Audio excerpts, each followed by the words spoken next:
भारतीय हवामान विभागानं 16 जुलैसाठी राज्यातील हवामानाचा नव्यानं अंदाज जाहीर केलेला असून राज्यातील विविध भागांमध्ये पावसाचं प्रमाण वाढण्याची शक्यता आहे। कोकण, पुणे, मराठवाडा आणि विदर्भात वेगवेगळ्या प्रमाणात पावसाचा अनुभव येणार असून समुद्र सपाटीपासून घाटमाथ्यांपर्यंत हवामानात मोठे बदल दिसून येतील।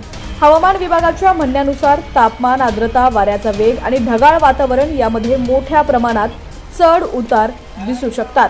बातमी सविस्तर पाहूया। त्याआधी तुम्ही जर HPN मराठी न्यूज चॅनल पहिल्यांदाच पाहत असाल आणि अजूनही चॅनलला सबस्क्राइब केलेलं नसेल तर आत्ताच YouTubeवरती HPN मराठी न्यूज चॅनलला सबस्क्राइब करा। आणि हीच बातमी आता तुम्ही फेसबुकवरती पाहत असाल तर आमच्या HPN मराठी न्यूज या फेसबुक पेजला देखील नक्की फॉलो करा। कोकण विभागात विशेषतः ठाणे, रायगड आणि पालघर या भागांमध्ये 16 जुलै रोजी ढगाळ वातावरण राहणार आहे। तुरळक आणि मध्यम स्वरूपाच्या पावसाच्या सरी पडण्याची शक्यता आहे। काही भागात जोरदार पाऊसही होऊ शकतो। समुद्र खवळलेला राहणार असून लाटांची उंची सुमारे 0.6 मीटर पर्यंत जाऊ शकते। या भागातील मच्छीमारांनी समुद्रात न जाण्याचा सल्ला देण्यात आलेला आहे। पुणे, सातारा आणि कोल्हापूर जिल्ह्यांमध्ये ढगाळ वातावरणासह जोरदार पावसाचा अंदाज वर्तवण्यात आलाय। घाटमाथ्यांवर विशेषतः महाबळेश्वर, खंडाळा, मुळशी अशा ठिकाणी पावसाचा जोर अधिक असणार आहे। हवामान विभागानं पुण्यासह काही जिल्ह्यांसाठी पावसाचा हाय अलर्ट जारी केलाय। शेती कामांवर याचा थेट परिणाम होण्याची शक्यता आहे। विदर्भातील नागपूर आणि अमरावती परिसरात मान्सून मध्यम स्वरूपाचा राहील। विशेष म्हणजे नागपूरमध्ये वार्षिक सरासरी सुमारे 1205 मिलीमीटर पाऊस पडतो, परंतु यंदा सरासरीपेक्षा अधिक पावसाची शक्यता आहे। मराठवाड्यात पावसाची स्थिती थोडी सौम्य राहणार असून काही भागांमध्ये हलक्या ते मध्यम सरींचा अनुभव येईल। ढगाळ वातावरणामुळे उकाड्याची तीव्रता काहीशी कमी होईल। हवामानाच्या बदलत्या स्वरूपामुळे शेतकऱ्यांनी पेरणीच्या कामात घाई करू नये असा सल्ला कृषी तज्ज्ञांनी दिलाय। जून महिन्याच्या मध्यापासून मान्सून सक्रिय झाल्यामुळे जमिनीतील ओलावा वाढलेला असला तरीही पावसाच्या सातत्याची खात्री झाल्याशिवाय शेतीची कामं सुरू न करणं योग्य ठरेल।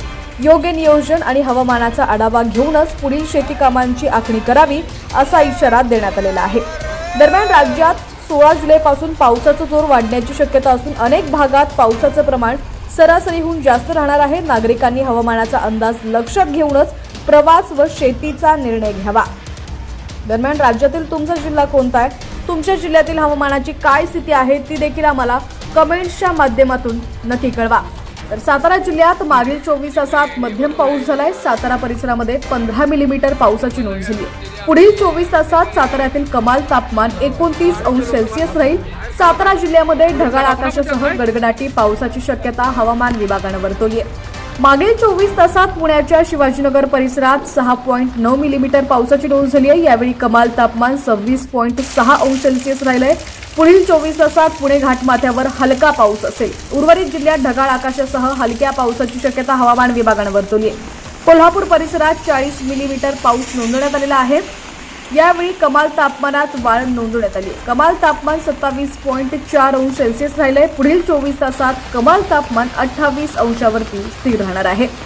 सोलापूर जिल्ह्यात पावसाची उघडीप कायम असून जिल्ह्यातील कमाल तापमानात वाढ होत आहे। मागील 24 तासात 34.4 अंश तापमानाची नोंद झालेली आहे, तर पुढील 24 तासात कमाल तापमानाचा पारा 35 अंशावर राहणार असून ढगाळ आकाशासह 1-2 वेळा गडगडाटी पावसाची शक्यता आहे। सांगली जिल्ह्यात मंगळवारी 15 मिलीमीटर पावसाची नोंद झालेली आहे। पुढील 24 तासात सांगली जिल्ह्यात ढगाळ आकाशासह हलक्या पावसाचा अंदाज आहे।